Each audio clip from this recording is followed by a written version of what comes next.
everybody. Feeling Called Pod, episode 8, I think. We have Wayne and Paul. Hello. Hi, hello. So guys, today, you know what? I pulled up the wheel of album debuts, aka WAD, just because I kind of wanted to talk about who else is on here. So we have Swerve Driver, we have Super Furry Animals, we have the Smiths. Who else? The Verve and Blur. And then of course we have today's topic, which is Spacemen 3, Sound of Confusion. So a little glimpse into the future of upcoming records, but yeah, today we're talking about this is the debut, right? Because the For All the Fucked Up Children is considered a demo, right? Like a demo tape?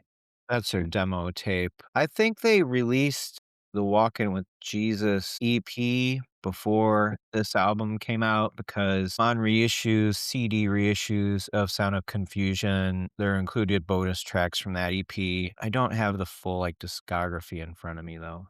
Do you own that CD, Paul? I don't know. I so rarely look at my CDs anymore. I have, which I highly recommend, is the comp called "Taking Drugs to Make Music to Take Drugs To," and that Yeah. had all that stuff. It has like all the early stuff you would want, and it's really good. And I don't. I mean, I have it on vinyl. I don't know if it's hard to get these days or not. I'll take a quick look. Well, I think I have it. There was a big reissue campaign. I don't know if they've kept in press, but obviously Fire did a pretty good job maybe 10, 15 years ago of making them all readily available. And of course, you have the space age recordings thing, which is controversial for reasons of not being something the band wanted to happen. But yeah, I'm not sure the availability of these records these days. Well, I'm looking on Discogs, and it looks like you can pretty easily get a copy of Taking Drugs for around $40 or so, so it's not too bad. It's a double Yeah. LP. I mean, that's these days, that's the going rate of a double double LP. So Right. I don't feel like, you're getting really screwed or anything on that. Maine, do you own this record? I do not. I don't own any Spaceman 3. Wow, okay. Wayne, give me a little bit of, uh because you will get into this, but I know you mentioned that you weren't super hot on this record, but just generally speaking about their catalog and them as a band, are they someone that you dig? Do you find yourself listening to them? What's your on Spaceman 3? Well, I went through a mild phase maybe in 2007 or 2008 or something of listening to them. And I remember Yeah. really liking it. But I don't know what's happened because I remember liking this record, but now finding it quite hard to get through. Like in prep for recording this, I didn't go into any other records of theirs. I just kind of tried to focus on this one. But I am like, I'm not put off by it by any means, because I do like that sort of repetitive guitar music is I Mhm. really dig, but, um, for this, yeah, I just couldn't sink my teeth into it fully, and I found myself not really enjoying it anymore, which is odd. Well, here's a quick question. I think when we pick a record and we listen to it, I think we're probably, at least when I know I am, maybe listening to it with a little more critical of an ear, to just really kind of try and dig up, what do I truly think of this record?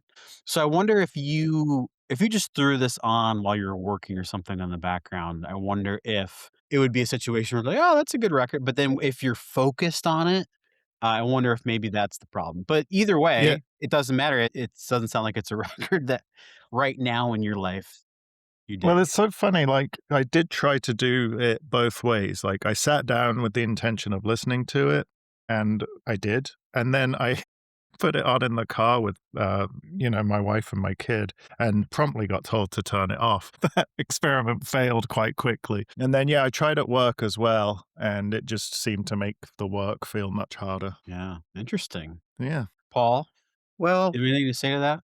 yeah, I mean, it's a lo-fi record. It doesn't sound great, but it's visceral. And for me, I think it's still considering how young they were, the fact that they were able to make this record, I think is really impressive. And I like it. We talked a little bit about OD Catastrophe being a little too long. That's not a song I really ever go back to.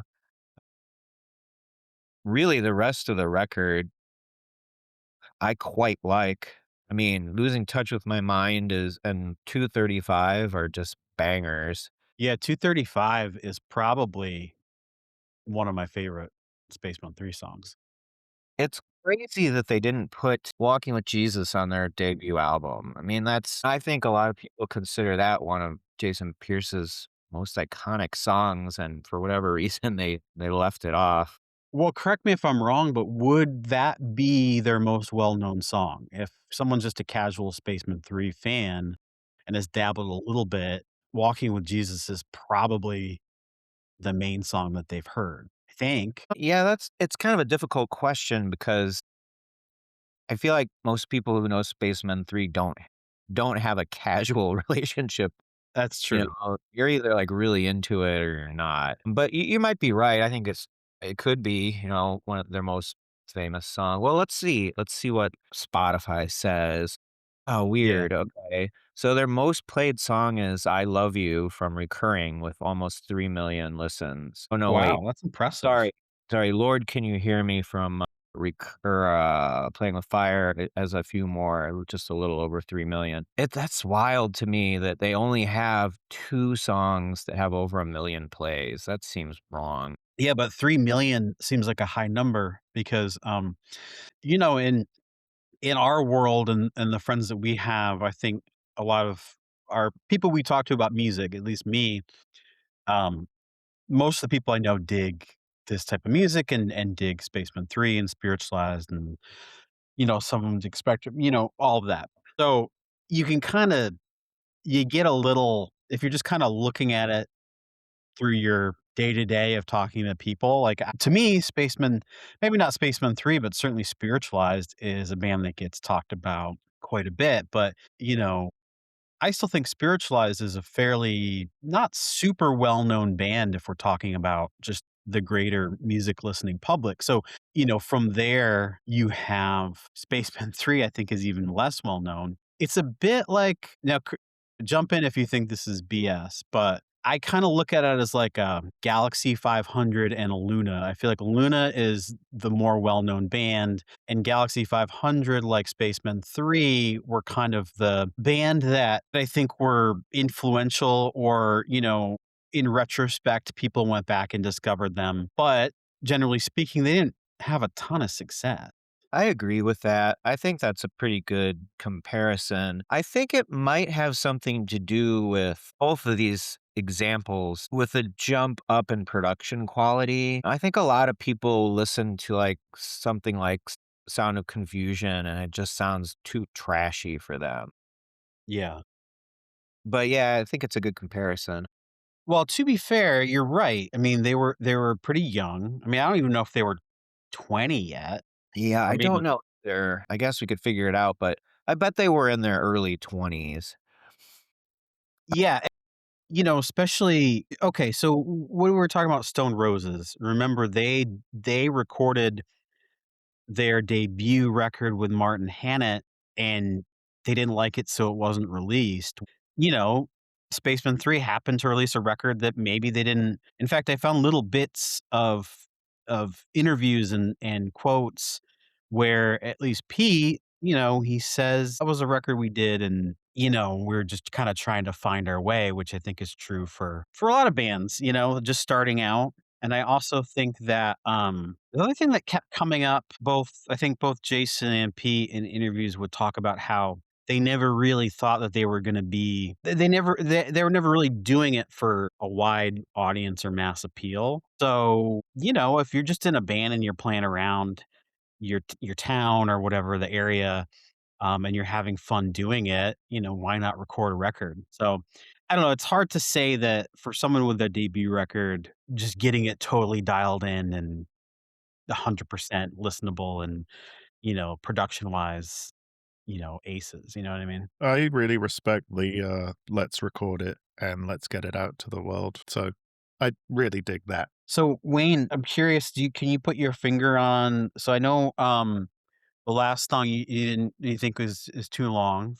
Mhm. OD Catastrophe. Was there anything else? Is it just like every song you're just kinda bored to tears or weren't couldn't really find too many redeeming qualities? Well, I think, like, in terms of things being too long, I think that's a pretty major problem for me on the record. Mhm. Everything felt very, very long. So they'd established, like, the cool groove, and then it would get to that point where I'm done with that, and then I want something different. But then the next song would start, and it would be very similar to the previous one, and it seemed to just kind of blend into one thing for me. What I did really like was Roller Coaster, because I think that's really the most melodic vocal. Correct me if I'm wrong. I think it's Roller Coaster. But it's got like a simple guitar sound and that melody that cuts kind of through, and there's something different going on with that. I really like that. So we should talk about the fact that that's a cover of a 13th Floor Elevator song. Well, there you go. My favorite song was the cover song. There's 2 covers. There's 2 co oh, wait, is it oh, there's 3, sorry. Little Doll is a Stooges song, and Marianne is originally by this band called Juicy Lucy. Totally worth going back and listening to the original version of that song. Nice, Juicy Lucy. Actually, listen to the original versions of all 3. Yeah, I know the 13th Floor Elevator song is really good, and obviously Stooges. I don't think I've heard the Juicy Lucy song, but I'm gonna look it up. Okay, so just so you know, they changed the title. So the original title is called Just One Time. That's the Juicy Lucy title. But you listen to Interest it, and you can tell that it's a cover. It's like, yeah, this is that song. It's not like they really but it's interesting to listen to the original. to have 3 covers on your first record almost lends itself to the theory of like, "Hey guys, we're playing around. What's next? Let's record a record."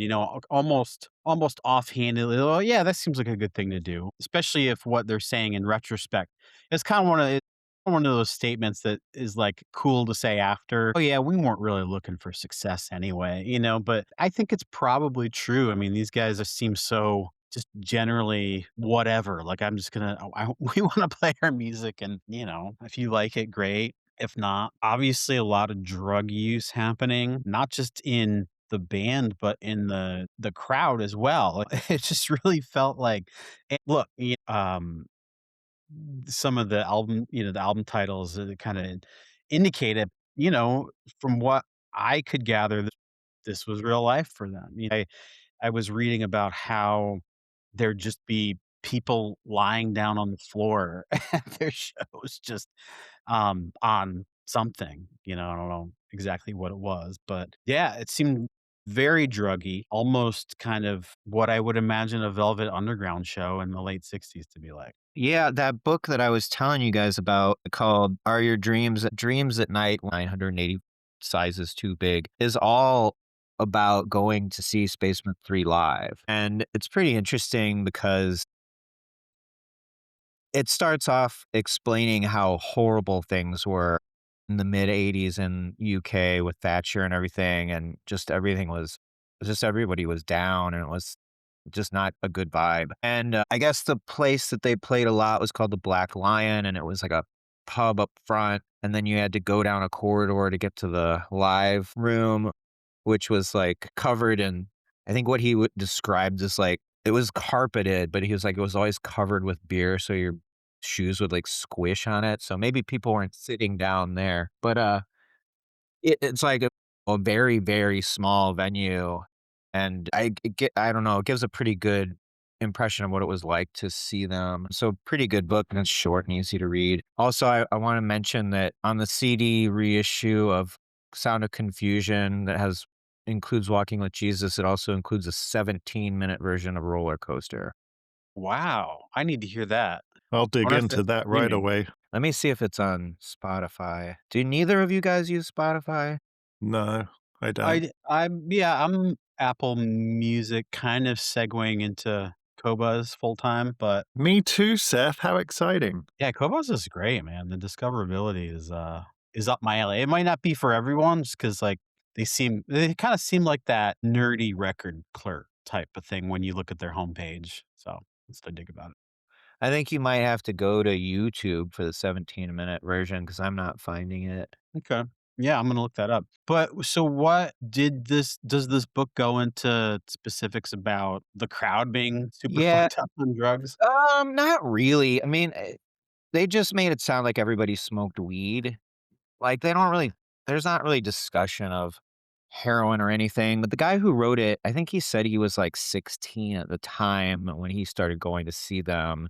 So, that's hard to say, but I'm who knows when those guys started doing heroin precisely, but they're a weird band, like, I think that the rhythm section always had a hard time because, Pete was from a very well-to-do Pete Kember, who goes by Sonic Boom, is one of the singer's guitarists, and he was from a very wealthy family. So it didn't really matter to him if they weren't making money. Whereas the rest of the band would really struggle if they went on tour and like didn't make any money. Yeah. So I think that was problematic. I was interested to see just reading again, just kind of reading interviews. Pete said that he used chloroform a lot back in the Spacemen 3 days, and I'm trying to think of what that is. I mean, do you kinda huff it and it gives you you just you try not to pass out, you just do a little bit or like a Yeah, half. isn't that the drug where you always see people in movies like put the rag over somebody's. Yes, like a cartoon villain almost. Yeah. Yeah, to knock them out. Look, Yeah. I mean, we all know movies aren't real life. I've never seen someone use chloroform in real life, but it seems to happen so quickly. It's like they put it over their nose and like 3 seconds later they're out. So, I don't know if that's what it's really like, but, yeah, these guys loved getting fucked up. And so, kinda taking what Wayne's critiques were, I think are maybe the reasons I like this music. I like that it's drony. I like that it's spaced out. I like that, like, look, you would be fair critiquing this record, maybe even the bulk of their catalog as being very samey sounding. But that's what I like about it, Like, it hits a groove. They have a sound dialed in, and it's a sound that I really dig. Yeah, it's funny you should say that because, like, as you know, I love drony, spaced out music too. Um, that's why I can't put my finger on this one. It's very odd to me that I don't love it. Well, I get it. I mean, even liking a specific type of music doesn't mean that everything you hear that's in that, ballpark sound is gonna hit. So I like it. I like that you're not big of because I was telling Wayne the other day, I feel like we've all really been into the record so far. So I think it's good to have not it doesn't always have to be positive, I think just kind of being critical where your feelings kind of aren't if you don't like it, you don't like it, That's really Yeah, kinda yeah, the start. and it's nice to, be doing this and then finding out about the cover songs and learning more about it kind of makes me want to go back now. So I think it's a productive exercise. But just to confirm, I think the answer is yes on this. You do dig Spiritualized, right? I do, yeah. Yeah, yeah. Just checking. I haven't seen them live, and I know that that will disappoint Paul immensely, but it's on it's kind of a bucket list thing to see him. Yeah, that's kinda crazy because 'cause they've toured so much. I would have thought you'd have seen them. Yeah, Yeah, but it's kind of weird to me. Paul, be fair, they seem to hit a handful of cities. When was the last time they did, like, a full US tour? Let's see. Did they do one for the last record? Yeah, I saw them at Pitchfork, so I think that was 2022. Yeah, that's when they last played Seattle. Okay, then maybe I'm wrong. I feel like anytime when I lived in Los Angeles, that's when I've only ever seen them in Los Angeles, and I've seen them maybe 5 or 6 times, and I always for some reason, I thought that they're like, "Oh, they're playing New York and LA." And then, maybe Chicago since I know Paul sees them fairly often when they come through. Like, when they did Ladies and Gentlemen, maybe what was that? Maybe, like, 10 years ago? I mean, they played Chicago twice for that record. Did they really? Yeah. So Uh, they I I saw one of them. I saw them at Metro with that Acetone opening. Cool. I didn't realize Acetone, played with them. Yeah, Jason Pierce was a big fan of theirs, and he was, I think, instrumental in getting them signed. Or, well, I could be wrong about that. I might be wrong about that, but he was a big fan of their first record, and he took them on tour. And I know that he hung out with them when he was in LA mixing Ladies and Gentlemen, and they were like heroin buddies. Yeah. But there's a book about acetone that's really good that I recommend if you guys haven't read that. Yeah, I have your copy actually. It's on Oh, my okay. it's on my shelf. I still need to read it, but, just a side about acetone, I've been obsessed with that Borderlord cover, the Chris Yeah. Christopherson. I think I we texted a little bit about it. Uh, but just, I've been a bit on a acetone kick and, reading about them and stuff. And, for a band that never really got their due, they sure had some friends in big bands. Like I was reading they toured with Oasis, Mazzy Star, The Verve, Spiritualized. That's a hell of a lineup of people that dig you enough to bring you out on their tours. Yeah, but Acetone's one of those bands that was just never successful in any capacity. It's amazing that they managed to I mean, Neil Young's label, he had a label for a while called Vapor, and they put out Acetone's 3rd album, and I think that's because Jason Pierce, recommended them. Spiritualized open for Neil Young, Crazy Horse. Hmm. I wonder if Neil played "The Needle and the Damage Done" backstage for Mason. I wrote this song for a friend. I think maybe you could get some good out of this. It's called "Needle and the Damage Done." I don't know why my Neil impression sounds a little southern, but anyway, should we just dive in? Maybe talk about thoughts on songs. I mean, losing touch with my mind. I think this is a great way to start the record. I love how it just kind of like feedbacks into, kind of the intro. And so it's like kind of the sonic sound, this wail, and then they just lock into this really tight groove. And it does it for me. I really dig it. Like nodding my head and just in a zone immediately. Yeah, I love it. I'm a big fan. I like the song a lot.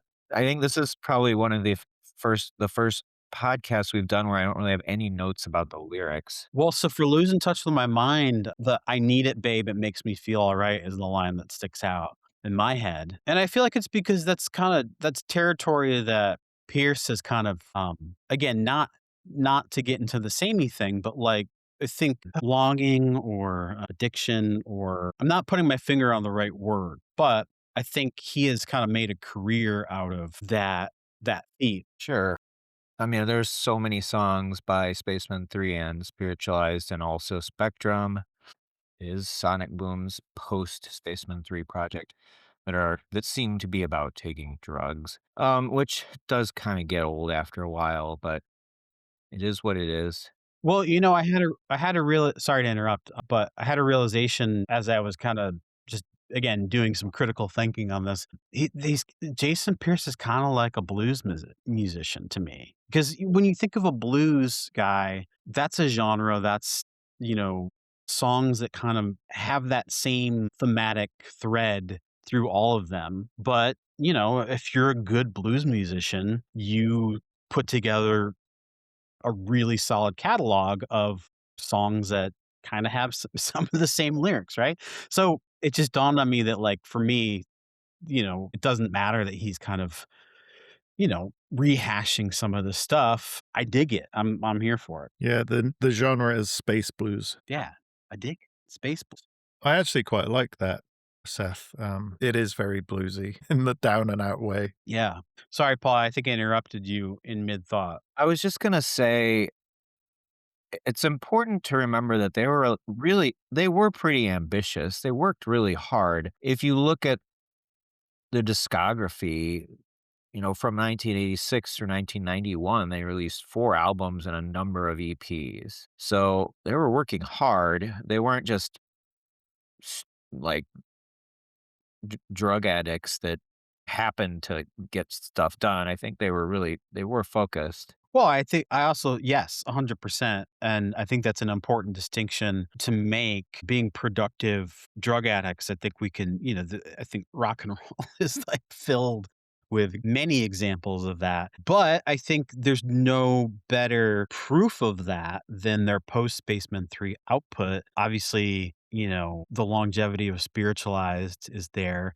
And then you have, Spectrum, you have experimental audio research, you have, like I feel like Sonic Boom has collaborated with a bunch of different people, and you have his production work. I know he's done some stuff with Panda Bear, not just collaborative, but he has produced two of Panda Bear's records. And I think they live near each other in Portugal now. So I don't know. Are they besties? Maybe. I think they are. Yeah. That's cool. Oh, I was reading about that, and um someone in an interview who was asked like, "Oh, well, how did you hook up with Panda Bear?" And so when Person Pitch came out, he said he heard it at a party or whatever, and then he got the record and he looked in there, and I guess Panda Bear just lists like a bunch of bands and the thank yous that have influenced him. Spaceman 3 was one of them. So he just reached out, and, it just kind of grew into a, fruitful creative and I guess IRL friendship, which is nice to see. Yeah, I really liked that album that they did together. Which one is it? Yeah, I liked it too. And they did like a dub version too that they released. That's Yeah, fun. Reset, I think is what it's called. Yeah, I think that's right. And then there's Reset and Dub. But yeah, definitely guys who care about music and making music and being creative. And I don't think anyone can deny that at all. Hey man, any thoughts on Hey Man? Wait, one note.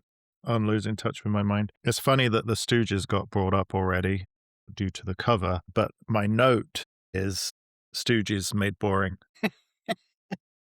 Yeah, Hey Man's not one of my favorites. It's okay. I like it. I like how it's like it slows it down. I mean, I don't even know what I mean by that. I don't know that any of this music is very fast, but um I felt like as I was listening to it sequentially, after losing touch with my mind, Hey Man comes on and I wrote down, slows it down. We're walking slower now. So I love how that guitar starts the song off and then it doesn't come back to that cool thing that it does. And it's fuzzy and nice, but then I just feel like the song really doesn't go anywhere. Well, again, I think the thing that I love about them in this record, and again, I don't well, I'd be interested to hear what Paul says, but I wouldn't consider this my favorite Spaceman 3 record. I think this is kind of the beginning, hey, we're here, we're a band, this is what we're doing, and then they kind of went on and, refined it from there while also staying with the same sound. But there's something about them not really, again, this is gonna sound like it's boring, but like the song not necessarily going anywhere. It's like a meditation on a riff or a groove or something. And I like it. I mean, I'm glad that not all music is like that because it'd be incredibly boring if everything you listen to is like that. But to kind of have bands that a few bands in your kinda on your playlist or in your collection or whatever that do that, for me, I like it. Yeah, I don't really have much more to say about if I had to remove 2 songs from the album, it would be OD Catastrophe and Hey Man. The rest of them I really like. My favorite thing about Paul is he's always eager to re-edit the records. Well, not necessarily, it's just a way to I don't know, it's a way to view a record, be like, "Well, what are the weak links here?" Well, you made that alternate version of Maladjusted that is actually pretty killer. Yeah, which is well, we don't have to talk about that, but We'll get to it. but In the yeah, year you know 2045, we'll eventually get to Morrissey's Maladjusted. so we already talked about Roller Coaster a little bit. I guess we didn't talk about the fact that 13th floor elevators are famous for having that weird electric jug sound, Yeah. and that sound is on the Spaceman 3 version too, and I'm just wondering how they achieved that, if it was literally the same I don't even know, like, I did some quick research before we jumped on, and it didn't become clear to me how they electrified a jug. Maybe somehow they put a pick I don't know. Yeah. This Pepper, what were you sounds gonna like say? you're making up the instrument entirely. It's just a fantasy of yours. No, it's but that's the sound on those 13th floor elevators record, that weird thing. know? It's like it's so odd. It kinda gets annoying after a while, but it's cool where it appears just on one song on this album. I just Googled the electric jug instrument. The people that would play this would also ride a unicycle and wear a jester's hat.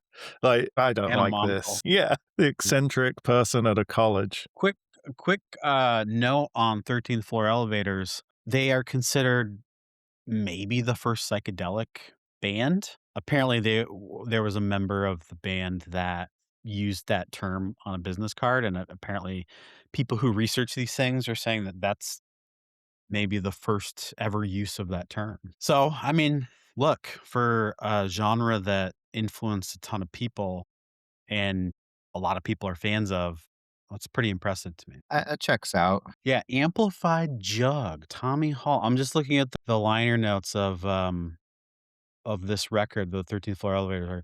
Tommy Hall Amplified Jug. Huh. That's cool, man.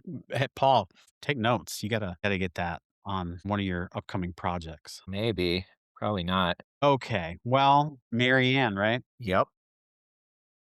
What do we The think about Marianne? Juicy Lucy cover. Oh, that's right. The Juicy Lucy cover. I picked up on because I think especially, Specialized has I don't know, am I making this up? I feel like Jason has songs where he sings about a woman, like Jane. Maybe that's the only one. I don't know. I didn't really look into this. Yeah, I mean, I think that's true. But I guess in this case, doesn't really matter because it's oh, wait, are you saying that they changed the name of this They changed song? the title. The original title, the Juicy Lucy version, is called Just One Time. Yeah, Marianne's a better song. It is. It's funny, if you go to the Juicy Lucy Spotify page and you scroll down, it says featuring Juicy Lucy, Brit Blues with a British flavor, and Jeff Huh. Beck's on the cover. Wait, Jeff Beck was in Juicy Lucy? No, it was just in the Brit Blues playlist. Sorry, I'm trying to retroactively research my claim that Jay Spaceman always has has a bunch of songs with women in them. I don't maybe Well, it's not true yet. I don't know about in the title. Well, I know he sings about babes a lot. "Hey, babe." He does. Yes. Alright. What else? "Too Little Doll," that's the Stooges cover. Well, what do you think? Yep. Um, I mean, I'm a big fan of those first 3 Stooges albums, so, Well, I'm they're here to classic. support this. Yeah, Stooges are great. Look, I mean, the influences of Spacemen 3 are just a murderer's row of fantastic bands. Specifically for me, I guess, Suicide, Velvet Underground, Stooges. Am I missing anybody? I'm sure I am. Well, I guess they if you'd ask the dudes, they would say they were more influenced by gospel and old soul, and they'll say they're influenced by the artists that Velvet Underground was influenced, not necessarily Velvet Underground. I don't know if that's, how true that is, but that's what they always say, which, is it's probably true to a certain degree. Yeah, I think if I were to just add, if that is true, I think the Velvet Underground exists as an influence strictly because they showed that.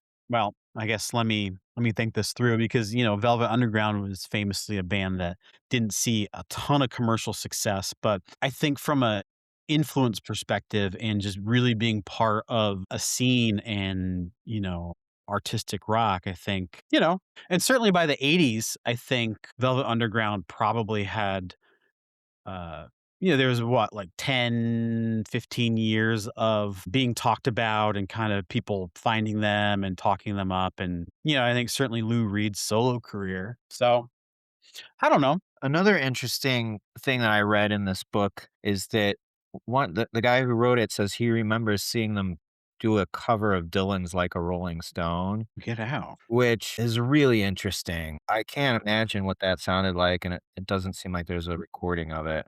But that's an interesting tidbit. Also, I'm flipping through, and there's a lot of scans of um, flyers and posters for their shows, and one of them, there's 3 bands on the bill. The first one, Terry Chimes, I don't know who that is. Spacemen 3, and Chumbawamba. Whoa, I get knocked down.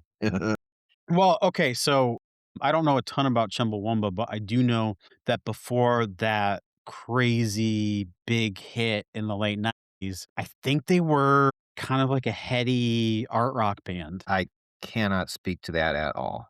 All right, that's it. I had heard a punk band. Yeah, maybe that's what it was. But guys, Chumbawamba is going on the wad wheel. We have to discover this. Well, I mean, look, we should do a record that none of us really know. That would be fun. But, whatever. We can discuss. Wow, okay, look at this. I just Googled Chumbawamba and, Google has those like people who like popular questions. And the first one I saw is what is the Chumbawamba controversy? So of course I had to click on it. Chumbawamba controversy stems from their identity as radical anarchists who achieved mainstream fame with the pop hit Tub Thumping, leading to hypocritical situations like accepting corporate money. Guys, I think we need to listen to the Chumbawamba. I mean, who knows? I had no idea that they existed in the early '80s, or mid '80s. I wonder if they're still friends of the Spacemen 3. They have some interesting alternative names. Skin disease, antidote with the X, and scab aid. Weird. Kind of reminds me of remember Butthole Surfers had that big hit in the mid '90s, and for a while, that's all I really knew about them, and then if you go back and listen, like, they were just a super crazy, well-respected, freaky I don't know what you'd call them. I don't know if you'd call it punk, but yeah, sometimes these bands sneak one through and, you know, become known for one song, but, Their there's more first to well, them. There's more to Chumbawamba, guys, and I need to investigate. Okay, where are we at? Now their we're on first I don't know. Well, 230. hang on. I don't know if this is their first album, but it came out in '86, and the title of the album is "Pictures of Starving Children Sell Records." It's a My pretty goodness. subversive, yeah. So maybe they are worth investigating. For some reason, I found myself on their site, and they have a song called "Passenger List for Doomed Flight 1721." Jesus Christ. I think these guys were into some shit, No wonder they needed a whiskey drink and a lager drink and a and a vodka vodka drink. drink. Yeah, they need to blow off some steam after writing these, like, super Seriously. dark tunes. Jeez. Anyways, 235, amazing song. Again, I said this is, I mean, I don't know. I don't know that I've done a complete start to finish listen of Spaceman Three's catalog, but I know when I was listening to this record and this came on, I was like, "Oh, yeah, that's really good." It's It's just, funny, mine okay. so I did say earlier that I would go back to this record with, the newfound knowledge that I have now, but my note for 235 is short enough to tolerate.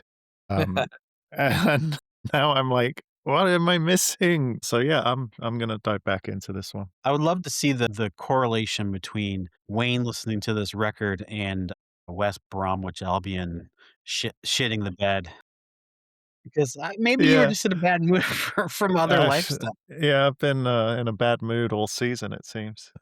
Paul, do you have anything to say about 235? I've always loved this. I mean, I was into Spaceman 3 when I was in high school, so, this song has been in the depths of my mind for ages, and it's definitely one of my favorites from this album. Oh, go ahead. There are some funny lyrics in this, which is, talking about some woman or whatever. You think you're cool, you think you're neat, you think you're everybody's special treat. Now, baby, take your hands off of me. I've got something for you, but you ain't got nothing for me. Heyo. Pretty good. Those That's a are pretty slap in the face. those are lyrics that, Mick Jagger would kill to have in Yeah, the '80s. kinda. Yeah. Yeah, it kind of has that early '60s Stones kind of like misogynist, Yeah, maybe a like little. a total kiss off lyric. But you just reminded me when you said high school, you being a few years older, because I feel like I discovered a lot of really good music 4, 5, or 6 years even after it kind of happened, and I think that's just because of my age, and I always like to hear your stories of, like, how you found them. Like, I really enjoyed the Stone Roses, the part where you made well, you didn't make the guy give you the record. I think you just said you wanted it, and it was the only copy. But how did you find out about them? Was it just kind of reading magazines and stuff or seeing like something on 120 Minutes? So, I did after I started getting really into music in high school, I did start reading a lot. Like, I would read, the regular, like, Spin and whatever, but I'd buy, like, maybe Melody Maker, NME from the mall, and there were, like, those magazines like Vox and Select and stuff. But Spaceman 3, I definitely discovered through I had a group of friends, and there was one guy who was a year or 2 older than us, and he worked in a record store, and I feel like he introduced us to a lot of things, so it's impossible for me to know who, and it doesn't really matter, but I definitely discovered Spiritualized and Spacemen 3 through just friends. But, like, I'd say with, like, The Verve, like, I remember reading about them and probably, like, I think it was Spin. And that was when all they had was their first EP out, and so, yeah, it was either through friends or reading magazines. So, would you say can you remember if you came to Spaceman 3 and Spiritualized at the same time? Like, was someone like, "Hey, listen to the Spiritualized record, and also this guy was in this band too," or Yeah, it was so it was definitely around the time of Laser Guided Melodies Laser Guided Melodies was out, and I got that, and then I got into Spaceman 3 at the same time, so clearly somebody was like, "Oh, this guy was in that band," kind of thing. what year was Laser I'm just looking this up. Laser Guy Melodies was 92. How old were you in 92? Because here's what I need to say. I think speaking for myself, and I think a lot of people, when they're in their early to mid-teens, there's some questionable musical choices. I know I have plenty of those when I was age. I feel like you were very carefully curated with the shit that you dug, and I think it's aged really well, which is always I always kinda note that. It's like, wow, like Paul was, like, on top of his shit, like, all the way through. So I was probably 17 or 16 or something. I was maybe a sophomore or a junior in high school, and I definitely had a group of friends that showed me cool shit, but then I that was like a jumping point, and I started researching it myself. Yeah, that's great. But, I think the bonus of that is, you got to see a lot of early performances of bands as they would come through town when, maybe people weren't hip to that band for another 1 or 2 albums after that, you know? Yeah, I did see Sonic Boom. I can't remember if it was billed as Sonic Boom or Spectrum, but it was a tour he did that he called Songs the Spacemen Taught Us, and it was just all Spacemen 3 songs. Dig that. Let me see if I can figure out when that to figure this out, but it doesn't matter. But that was a pretty cool thing to see because obviously I would have never been. I don't think Spaceman 3 ever played the US. So I was reading something again, I feel like I found a lot of really good Pete, um, quotes. Maybe I didn't really do that much digging for Jason. One of the one of the interviewers were again, a lot of drug questions, and they asked him, about, touring. They didn't go into anything specific about whether he had any, arrest infractions or anything, but it was certainly a topic of maybe that's why they didn't really come to the 'cause, maybe there was some stuff there, which we all know makes it very hard, which, Pete Doherty, I don't think has been in the US since, like, the early 2000s because, well, we all know he has some infractions. But, yeah, it always bummed me out. I always wanna see Baby Shambles or Pete solo, but, yeah, that shit will follow you around.